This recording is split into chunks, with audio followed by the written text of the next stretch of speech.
رسول اللہ یا رسول اللہ یا رسول اللہ یا کہ اس کا دین اور اس کی کتاب قیامت تک باقی رہنے والی ہے۔ کوئی طاقت نہ اسلام کو مٹا سکتی ہے نہ اس کو ختم کر سکتی ہے۔ اللہ نے جس کی حفاظت کا ذمہ لیا ہے تو اس چراغ کو کسی کے پھونک نہیں بجھا سکتے۔ یریدون لیطفئوا نور اللہ بافواہہم، لوگ چاہتے ہیں کہ اس اسلام کے چراغ کو پھونک مار کے بجھا دیں، لیکن ان کو یہ سمجھنا چاہیے کہ اس چراغ کے آگے بڑے بڑے طوفان بھی سر جھکا دیتے ہیں، کیونکہ اس چراغ کی حفاظت کرنے والا رب العالمین ہے۔ پھونکوں سے یہ چراغ بجھایا نہ جائے گا۔ اسی لیے اللہ تعالیٰ نے اس دین کی حفاظت کے لیے ظاہری طور پر، حقیقت میں تو وہی محافظ ہے، ظاہری طور پر اللہ تعالیٰ نے ایسا انتظام فرمایا کہ علماء کو، حفاظ کو، صلحاء کو، اولیاء کو پیدا فرمایا کہ وہ دین کے خدمت کرتے رہیں اور دین میں اس مسلمانوں کے اصلاح کا کام کرتے رہیں۔ یہ تو سلسلہ چلتا ہی رہتا ہے، لیکن اللہ کا وعدہ ہے۔ سنن ابو داود میں حدیث شریف ہے، رسول کریم صلی اللہ علیہ وسلم نے ارشاد فرمایا کہ اللہ تعالیٰ اس دین کی خاطر ہر 100 سال پر،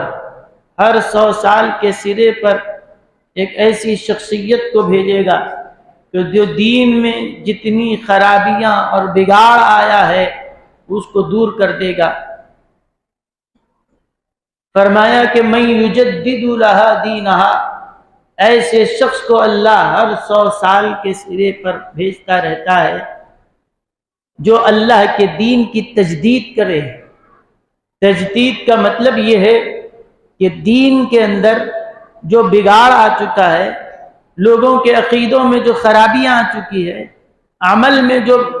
خرابیاں آ چکی ہے، ان ساری خرابیوں کو، ان بدعتوں کو، ان سارے منکرات کو، اس ساری بدعقیدگی کو وہ دور کر کے دین کو بالکل ایسے ہی پاک و صاف رکھتے جیسا کہ اللہ کے رسول صلی اللہ علیہ وسلم نے ہمیں عطا فرمایا۔ جس حالت میں جو پاکیزہ عقیدے اور جو پاکیزہ نظریات و افکار ہم کو صحابہ سے ملے ہیں، بس ساری گندگیوں کو دور کر کے بالکل پہلے کی طرح اس کو ویسے ہی خالص کر دے۔ آپ نے شاید دیکھا ہوگا کہ جو سونا استعمال کیا جاتا ہے، استعمال کی وجہ سے اس کی چمک میں کچھ فرق آتا ہے، کثرت سے پہننے کی وجہ سے میل کچیل اس کے اوپر جم جاتا ہے تو اس کے اندر وہ چمک نہیں نظر آتی، لیکن جب اس کو آگ میں تپایا جاتا ہے، صاف کیا جاتا ہے، تو سارا میل کچیل دور ہو کر پھر سے اندر سے، چونکہ وہ خالص سونا ہے، پھر سے اس کے اندر کی چمک ظاہر ہو جاتی ہے۔ جتنا میل اس کے اوپر جمع ہے، اس جوہری اور سونار اس کو آگ میں تپا کر وہ ساری چیزیں نکال دیتا ہے، پھر سے وہ چمکنے لگتا ہے۔ ایسے ہی مسلمانوں کے معاشرے میں اور مسلمانوں کے افکار و نظریات میں ایک ہمارے اندر خالص سونے کی طرح ایمان تو ہے، ہمارا دین، ہمارا ایمان اس خالص سونے کی طرح ہے، لیکن برے لوگوں کے ساتھ رہنے کی وجہ سے اس کے اوپر میل بھی جم جاتا ہے، بدعملیوں کا زنگ اس کے اوپر چڑھ جاتا ہے اور اس کی چمک ماند پڑ جاتی ہے، چمک نظر نہیں آتی۔ تو جیسے سونار اس کو صاف کر کے پھر سے اس کو چمکدار بنا دیتا ہے، ایسے ہی دین کو ہرا بھرا کرنے کے لیے، دین کی رونق کو واپس عطا کرنے کے لیے، دین کے اندر کی خرابیوں کو دور کرنے کے لیے اللہ تعالی ہر صدی پر ہر 100 سال پر ایک مجدد کو بھیجتا ہے، اور یہ سلسلہ آج کا نہیں بلکہ 1400 سال سے اللہ کے یہ طریقہ، اس کی یہ سنت جاری ہے۔ ورنہ اتنے سارے دشمنوں کے بیچ میں آج ہر قوم اسلام کی دشمن ہے۔ یہودی اسلام کے دشمن، نصرانی اسلام کے دشمن، مجوسی اسلام کے دشمن، آپس میں وہ جو بھی ہیں، لیکن سارے مذاہب اکٹھے ہیں، اسلام کو تنہا کر دیا گیا ہے۔ آج سب ایک جانب ہیں اور مسلمانوں کو ایک طرف رکھا گیا ہے۔ گویا ایک جانب مسلمانوں کو اکیلا رکھا گیا ہے، اور ساری طاقتیں، سارے مذاہب والے اپنے اختلافات، اپنے نظریات جو بھی ان کے مابین ہیں، اس کو بالائے طاق رکھ کر مسلمانوں کی جب بات آتی ہے تو ساری طاقتیں اکٹھے ہیں۔ آج آپ دیکھ رہے ہیں بیت المقدس کا کیا حال کر کے رکھا گیا، فلسطین کے مسئلے کو کیسا، وہاں کے لوگوں کو کیسا اجنبی بنا دیا گیا۔ پوری دنیا کی طاقتیں، چاہے وہ مسلمان حکمراں ہوں یا غیر ہو، سب اکٹھے ہیں، اور ایک جانب ان کو غریب بنا کر اور بے کس بنا کر، لاچار بنا کر رکھ کر دیکھا جا رہا ہے۔ جب ہماری بات آتی ہے، ساری طاقتیں اکٹھے ہو کر ان کو تنہا کیا جا رہا ہے، اور ایسے حالات پیدا ہوتے رہتے ہیں۔ ورنہ یہ پوری دنیا جب کسی کی دشمن بن جائے تو وہ کب کے مٹ جائیں۔ پوری دنیا سپر پاور طاقتیں جب ان کو جڑ پیڑ سے اکھاڑنے کی ٹھان لیں،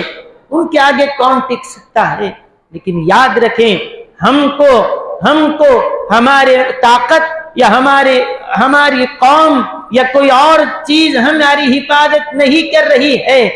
توحید کی امانت سینوں میں ہے ہمارے، آسان نہیں مٹانا۔ نام و نشان ہمارا اپنے وجود، اپنے عمل کی وجہ سے بچے ہوئے نہیں ہیں، اپنے سینوں میں جو ہم کلمہ بسائے ہوئے ہیں، یہ ایمان ہمیں مٹنے نہیں دے رہا ہے، کیونکہ اللہ کا وعدہ ہے اس کا دین باقی رہے گا، اس کے دین کے ماننے والے باقی رہیں گے۔ بم برسانے والے برسا کر تھک گئے، نہ اسلام مٹا ہے نہ مسلمان مٹا ہے، اور یہ صبح قیامت تک انشاءاللہ باقی رہیں گے۔ لیکن آپ یہ بات سمجھ گئے ہوں گے، پوری دنیا اکٹھی ہو کر دشمنی کا مظاہرہ کر رہی ہے، پھر بھی یہ مٹتے کیوں نہیں ہیں؟ یونان و مصر و روما سب مٹ گئے جہاں سے، اب تک مگر ہے باقی نام و نشان ہمارا۔ کیوں باقی ہے کہ سب مٹ گئے؟ کہ ہماری وجود کو، ہماری ہستی کو مٹنے کوئی چیز نہیں دے رہی ہے۔ ہاں، وہ یہ ہے کہ ہم اپنے سینوں میں توحید کی امانت لیے ہوئے ہیں، ہم اپنے سینوں میں عقیدہ رسالت کو جمائے ہوئے ہیں، اسلام کو چراغ کو اپنے سینے میں جلائے ہوئے ہیں۔ یہی چیز ہے جو غیب سے ہماری حفاظت کرتی جا رہی ہے۔ ورنہ اتنی بڑی طاقتوں کے سامنے ایک قوم کا ٹکا رہنا، وہ بھی صدیاں گزر گئی ہیں، یہ اب تک باقی ہیں، تو ان کے وجود کے پیچھے ان کی کوئی طاقت نہیں ہے، بلکہ یہ اللہ کی قدرت ہے، غیبی مدد ہے جو اللہ نے اس قوم مسلم کو باقی رکھا ہے۔ لیکن ہمارا صرف ایک ہمارے وجود کے بقا کی بات نہیں کر رہا ہوں میں، ہمیں سارے اسلام کو مٹانا اور اسلام کے نظریات اور تعلیمات کو مٹانا تو دور کی بات ہے۔ آج 1400 سال گزر گئے ہیں، ہم نے اپنے نبی کی حدیثوں کو بھی محفوظ کر کے رکھا ہے۔ حضور صلی اللہ علیہ وسلم کا اٹھنا کیسا ہے، بیٹھنا کیسا، وہ چلتے کیسے، وہ مسکراتے کیسے، وہ کھاتے کیسے، وہ چپل کہن سے پہنتے، وہ کنگھی کیسے کرتے۔ آج کسی دنیا کے کسی مذہبی رہنما کے وہ حالات کسی کے پاس نہیں ہیں جو مسلمانوں نے اپنے نبی کے احوال کو محفوظ کر کے رکھا ہے۔ کیا عیسائی بتا سکتے ہیں کہ حضرت عیسیٰ کھانا کھاتے وقت بستر پر کیسے بیٹھتے تھے؟ کیا یہودی یہ بتا سکتے ہیں کہ حضرت موسیٰ کے چپل پہننے کا انداز کیا ہوتا تھا؟ وہ سوتے تو کس پہلو پہ سوتے تھے؟ ان کا جاگنا کیسا ہوتا؟ ان کا چلنا کیسا ہوتا؟ ان کا بات کرنے کا کچھ تو محفوظ رہ سکتا ہے، لیکن صبح سے شام تک مکے کی زندگی ہو کہ مدینے کی زندگی ہو، مسجد کے احوال ہو کہ گھر کے احوال ہو، دن کے اوقات ہوں یا رات کے اوقات ہوں، نبی کی زندگی کا گوشہ گوشہ اتنی صدیوں تک اگر کسی نے محفوظ رکھا ہے تو ہم فخر کے ساتھ کہہ سکتے ہیں کہ یہ امت مسلمہ ہے، ورنہ کسی قوم کو یہ اعزاز حاصل نہیں ہے کہ وہ اپنے رہنما کی ایک ایک بات کو ایسے محفوظ کر کے رکھا۔ کون ہے بتاؤ مجھے کہ جو اتنی چیزیں محفوظ کر کے رکھا ہو؟ میرے بزرگوں اور دوستوں، حتیٰ کہ صحابہ نے حضور علیہ السلام کے بارے میں یہ بھی نقل کیا، یہ جب آپ دعا کرتے تو کیا کسی اور موقع پر ہاتھ اٹھاتے تو کس وقت کہاں تک ہاتھ اٹھایا، کب ہاتھ سینے تک اٹھے، کب اور دراز کیا، کب اور دراز ہوئے، کتنی مقدار آپ نے ہاتھ اٹھائی، جب بولے تو کون سی انگلی سے اشارہ کیے، اس کو بھی صحابہ نے محفوظ کر کے رکھا، اس کو بھی صحابہ نے محفوظ کر کے رکھا۔ کوئی ایسی مثال دنیا میں لا ہی نہیں سکتا جو ہمارے علماء اور محدثین نے جو مثال قائم کر کے رکھی۔ آپ دنگ رہ جائیں گے کہ حضور صلی اللہ علیہ وسلم کی حیات طیبہ میں کتنے سال رہے؟ 63 سال۔ آپ یہ تو بتا سکتے ہیں، جانتے ہیں، کوئی اور بھی کہہ سکتا ہے کہ ہمارے پیغمبر یا ہمارے رہنما اتنے سال زندہ رہے، لیکن صحابہ نے اور ان کے بعد والوں نے، محدثین نے، علماء نے اتنا اہتمام کیا کہ حضور کی یہ ساری زندگی میں کتنے سال آئے اور سال کے مہینے کتنے رہے یہ بھی گنا جا سکتا ہے، لیکن کتنے مہینے 30 کے تھے، کتنے مہینے 29 کے ہوئے، اس کا بھی ریکارڈ آج ہمارے پاس موجود ہے۔ مدینے میں آنے کے بعد کتنے مہینے ایسے تھے کہ جس میں 29 کا چاند دیکھا گیا، جس میں 30 کا چاند دیکھا گیا،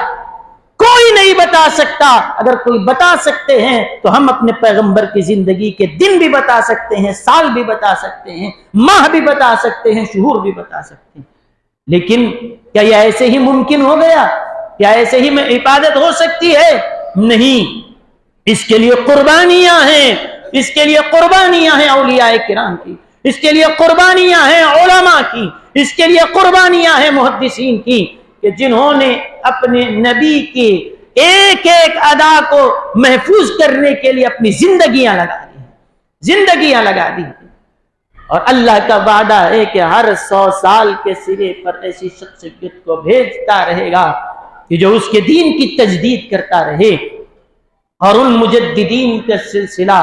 چلتا رہا، ہر دور میں، ہر علاقے میں، جہاں جہاں ضرورت ہوتی اللہ بھیجتا رہا۔ اور 14ویں صدی میں، اس صدی کے آغاز پر اللہ تعالی نے ہمارے علاقے دکن میں جس کو مجدد بنا کر بھیجا، وہ حضرت شیخ الاسلام عارف باللہ امام محمد انوار اللہ فاروقی بانی جامع نظامیہ علیہ رحمت والرضوان کی ذات بابرکت ہے۔ میرے بزرگوں اور دوستوں، آج ہم جو اپنے شہر میں، ہم جو آج یہ دکن میں اپنے علاقے میں جو دین کا ماحول دیکھ رہے ہیں، یہ جو دینداری ہم کو نظر آ رہی ہے، یہ اسی ذات بابرکت کا فیض ہے کہ جو آج آپ پورے ہندوستان میں پھر لو، جو دینداری اور جو اسلام کے احکام کی پاسداری اور جو حجاب اور پردہ آپ کو یہاں نظر آئے گا، ہندوستان کی کسی اور علاقوں میں آپ کو ایسی دینداری اور ایسے ادب والے اور ایسے اسلام کا تقدس جن کے سینوں میں ہو کہیں اور نظر نہیں آتی۔ اس کی وجہ کیا ہے کہ یہاں پر وہ حضرت بابرکت، وہ مجدد وقت، وہ شیخ الاسلام علیہ الرحمت والرضوان کی ذات اور ان کے کارنامے ہیں کہ جو آج اتنے سال بیتنے کے بعد بھی اپنے علاقے دکن پر، اور صرف میں بطور خاص دکن کا ذکر کر رہا ہوں بلکہ دکن نہیں، پورے اقطاع عالم میں جن کا فیض پھیلا ہوا ہے۔ میرے بزرگوں اور دوستوں، اللہ تعالی اپنے دین کی حفاظت کے لیے ایسی شخصیتوں کو پیدا فرماتا رہتا ہے۔ شخصیت ایک ہوتی ہے اور ایسے ایسے کام اللہ ان سے لے لیتا ہے، وہ کام کر جاتے ہیں کہ عقل دنگ رہ جاتی ہے، عقل دنگ پر رہ جاتی ہے۔ جب آپ یہاں پر تشریف لائے تو دیکھا کہ حالات جو بگڑتے جا رہے ہیں اور بدعقیدگی جو یہاں پر گھر کرتی جا رہی تھی، کیونکہ حالات ہندوستان کے اس وقت ایسے تھے کہ مغل بادشاہت رفتہ رفتہ وہ ساری ختم ہو گئی، ہندوستان سے اسلامی حکومت کا خاتمہ ہو گیا۔ اس وقت آصفی بادشاہوں نے دکن کے اس علاقے پر کو سنبھال لیا اور پورے ہندوستان سے اسلامی مملکت کا خاتمہ ہو گیا، لیکن دکن میں اسلامی حکومت قائم تھی۔ یہ ہمارے شہر کے لیے، ہمارے علاقے کے لیے فخر کی بات ہے کہ پورے ہندوستان میں سب سے زیادہ عرصے تک اسلامی حکومت کہیں قائم رہی تو ہمارے دکن میں رہی ہے۔ ان کے بادشاہوں اور فرما رواروں نے اس علاقے کو محفوظ رکھا، اور یہ بھی ایک تاریخ کا حصہ ہے کہ انگریزوں نے ہندوستان بھر میں حکومت کی ہے، لیکن ہمارے پاس وہ حکومت نہیں کر سکے۔ حیدرآباد پہ وہ نہیں آئے، دکن پہ وہ ان کی حکمرانی نہیں چلی۔ بعد میں میر عثمان علی خان کے بعد، سقوط حیدرآباد کے بعد میں پھر جو ہے اس کو ہندوستان میں ضم کر دیا گیا، اس کے بعد حالات بدلے، لیکن اس سے پہلے تک یہاں پر مملکت میں اسلامی حکومت قائم تھی۔ اور بادشاہ میر عثمان علی خان، یہ جو ان کے اندر اسلام دوستی اور جو رفاہی کام اور جو خدمتیں انہوں نے انجام دی ہے، اس کی وجہ یہ ہے کہ وہ شاگرد تھے حضرت شیخ الاسلام بانی جامع نظامی۔ یہاں کے دکن کے دو بادشاہ میر محبوب علی خان اور میر عثمان علی خان، یہ ان دونوں بادشاہوں کو ان کی تعلیم و تربیت کا ذمہ حضرت شیخ الاسلام علیہ رحمت و رضوان کے تفویض تھا، اور بادشاہوں کی اس انداز سے تربیت فرمائی ہے کہ بادشاہوں کو اگر ان کی صحیح تربیت نہ ہو، دولت تو ان کے ہاتھ میں ہوتی ہے، حکومت ان کے ہاتھ میں ہوتی ہے، عیاشیوں میں اور غلط کاموں میں اپنی دولت تو وہ برباد کر دیتے ہیں۔ لیکن ان سارے بادشاہوں میں آپ نظر ڈالیں گے عثمان علی پاشا کے اوپر کہ آپ دیکھیں گے کہ جو انہوں نے فلاحی کام انجام دیے، جو تعلیمی ادارے انہوں نے قائم کیے، اور ایک محبت کا ماحول جو قائم کیا، جو اسلامی تعلیمات اور اسلامی ماحول کو قائم کیا، یہ اس وجہ سے ممکن رہا کہ ان کی سرپرستی حضرت شیخ الاسلام فرمایا کرتے تھے۔ آپ کو اندازہ ہونا چاہیے، آج سعودی عرب کے حالات بہتر ہیں، اس زمانے میں ان کے پاس دولت کی فراوانی نہیں تھی، یہاں حیدرآباد دکن سے امداد حرمین شریفین کو بھیجایا جاتا ہے۔ مدینہ بلڈنگ کے جتنے وہ ملگیاں ہیں، جتنا اس کا اوقاف کا کرایہ آتا تھا، سارا وہ مدینہ منورہ بھیجایا جاتا ہے۔ اب اس کے بعد اب ان کے پاس دولت کی اب فراوانی ہوئی، لیکن اس دور میں صرف یہی نہیں، جو انہوں نے جو کارنامے مکہ مکرمہ میں جو رباط بنایا، یہاں عثمانیہ دواخانہ اور یونیورسٹیز اور کالجز اور جو انہوں نے تعمیرات کیے ہیں، کہ اس کا نتیجہ یہ تھا کہ پورے بر صغیر میں دکن کا علاقہ ایک ممتاز حیثیت سے رکھتا تھا۔ آپ کو معلوم ہے علامہ اقبال کے بھی استاد ہیں داغ دہلوی، وہ دہلی سے آئے اور یہاں پر رہ گئے، کیوں؟ کیونکہ یہاں پر وہ ماحول تھا، اور بادشاہ جو علم کی قدر کرتا تھا، اسی لیے پورے ہندوستان میں یہ مشہور ہو گیا کہ علماء اور بڑے بڑے فن والے اپنے اپنے علاقوں میں سب چھوڑ کر پورے حیدرآباد دکن کا رخ کرتے تھے، کیونکہ ان کی یہ قدر ہوتی تھی۔ بادشاہ ان کو وظیفے دے دے کر کتابیں لکھواتے تھے۔ میرے بزرگوں اور دوستوں، یہ تاریخ کا ایک ایسا روشن حصہ ہے کہ پورے بر صغیر میں دکن کو ایک نمایاں حیثیت حاصل ہوئی، تو حضرت شیخ الاسلام علیہ الرحمت والرضوان کی کاوشوں کے نتیجے میں ایک صرف جامع نظامیہ کو قائم کرنا ان کا ایک کارنامہ نہیں ہے، بلکہ آپ یہ تاریخ سے واقف رہیں کہ ہمارے ہندوستان کی نمبر 1 لائبریریز میں جس کا شمار ہوتا ہے وہ سینٹرل اسٹیٹ لائبریری ہے، جو افضل گنج پہ جو آپ کو مکتبہ آصفیہ اس کا پرانا نام تھا، اسٹیٹ سینٹرل لائبریری، یہ ہندوستان کی اول درجے کی بہترین بڑی لائبریریوں میں اس کا ایک شمار ہوتا ہے۔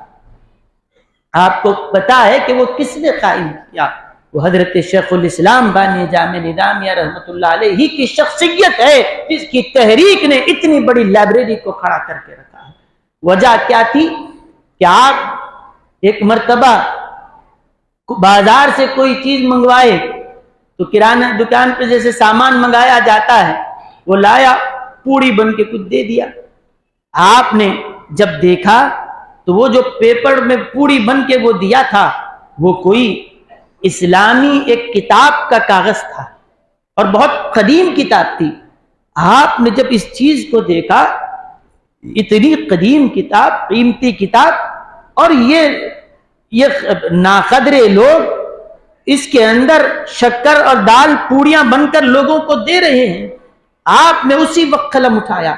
بادشاہ کے نام پہ فرمان جاری کیا، تحریر لکھی اور کہا کہ اگر کسی اور مقام پر، یہاں پر تو اسلامی حکومت قائم ہے اور اسلامی حکومت کے اندر اگر اسلامی کتابوں کو اس قدر ضائع کیا جا رہا ہے تو یہاں دیگر علاقوں میں اسلام کی کتابوں کی بربادی کا تو اندازہ ہی نہیں کیا جا سکتا۔ اگر ہم زندہ ہوں اور اسلامی حکومت بھی قائم ہو اور ایسے وقت ہماری آنکھوں کے سامنے اسلامی کتابوں کا یہ ضیاع ہو، ایسی بربادی ہو، تو پھر ہمارا زندہ رہنا کس کام کا؟ کیا ایسی حالت آ گئی کہ مذہبی کتابوں کے اندر آپ پوڑیاں بنا کر دیں گے؟ فوراً کہا کہ ان کتابوں کی حفاظت کا انتظام کیا جائے۔ فوراً بادشاہ کو توجہ دلائی اور اسی کا یہ نتیجہ تھا کہ یہ اتنی بڑی لائبریری جو آج پورے ہندوستان کی پہچان بنی ہوئی ہے قائم ہو گئی۔ پھر اس کے بعد کہا کہ لائبریری کے ذریعے تو صرف کتابیں محفوظ ہو سکتی ہے، کتابوں کو چھپوایا بھی جائے۔ چنانچہ دائرۃ اپنے ایک دو ساتھیوں کے معاونت کے ساتھ دائرۃ المعارف جو عثمانیہ یونیورسٹی کے پاس ہے اس کو قائم کیا۔ آپ کو اندازہ نہیں ہے کہ دائرۃ المعارف کس کو کہتے ہیں، دائرۃ المعارف کس چیز کا نام ہے، یہ عرب دنیا اس کو جانتی ہے، عرب لوگ اس کو پہچانتے ہیں کہ دائرۃ المعارف کیا ہے۔ مطلب یہ کہ ایسا ادارہ کہ اس سے پہلے پوری دنیا میں کہیں نہیں تھا، پوری دنیا میں کہیں نہیں تھا، سب سے پہلا ایسا ادارہ حیدرآباد دکن میں قائم کیا گیا۔ اس کا کام کیا تھا؟ ابتدائی زمانے کی وہ کتابیں جو آج تک صرف لوگ نام سنتے تھے لیکن کبھی اس کتاب کو دیکھا نہیں تھا، چھپی نہیں تھی، ویسی کتابوں کو منگا کر یہاں سے تحقیق کر کے چھاپنا اس کا کام تھا۔ چنانچہ آپ بھی کام کرتے رہے، آپ کے شاگردوں میں حضرت علامہ ابو الوفا افغانی رحمۃ اللہ علیہ، اسی کام کو انہوں نے آگے بڑھایا، مجلس احیاء المعارف النعمانیہ کو قائم کیا اور اسلام کی وہ کتابیں قسطنطنیہ سے، استنبول سے، مصر سے، یمن سے، شام سے، جہاں کہیں سے ہوتے اس کو منگاتے تھے اور تحقیق کر کے ایڈٹ کر کے چھاپتے تھے اور اس کے بعد یہاں سے پوری دنیا میں ہو جاتی تھی۔ آج وہ کام جو بیروت میں ہو رہا ہے، استنبول میں ہو رہا ہے، جو آج اسلامی کتابیں جو وہاں پر ایک پریس بنا ہوا ہے اسلامک کتابوں کا، وہ اس کا آغاز حیدرآباد دکن سے ہوا تھا، دائرۃ المعارف یہ ہوا۔ بڑے بڑے لوگ دیکھ کر دنگ رہ جاتے۔ سعودی عرب سے امام کعبہ حضرت عبد الرحمن السدیس جب حیدرآباد آئے تھے، انہوں نے جب دائرۃ المعارف کو دیکھا تو کہا کہ ہم تو آج اس کو آنکھوں سے دیکھ رہے ہیں لیکن ہم اس کی عظمت کو تو سعودی عرب میں پہلے ہی سے سنا کرتے تھے، آج ہم اس کو اپنی آنکھوں سے دیکھ رہے ہیں۔ یہ وہ علمی ادارے کہ بڑے بڑے علماء نے اور دانشوروں نے ان کی قدروں کا اعتراف کیا ہے۔ یہ اس طرح سے بے شمار کارنامے، ہم یہ بات ہماری عقل قبول ہی نہیں کر سکتی کہ ایک شخصیت ایسے کیسے ایک طرف بادشاہوں کا استاد بھی بنا ہوا ہے اور ادھر سے مدرسہ نظامیہ بھی چلا رہے ہیں، طلبہ کو پڑھانا بھی ہے، پھر یہ قوم کی اصلاح بھی ہے، پھر مملکت آصفیہ کے وہ سپریم جج بھی تھے۔ پوری مملکت میں اگر کسی کا فتویٰ چلتا تو حضرت شیخ الاسلام کا،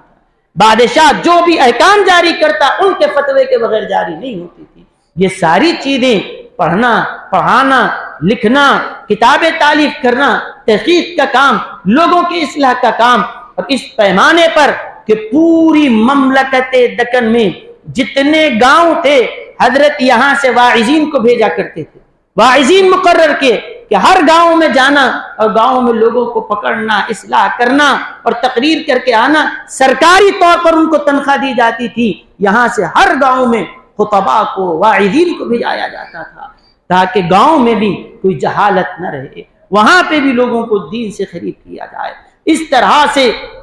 جو کارنامے انہوں نے انجام دیے ہیں، صبح قیامت تک اس کو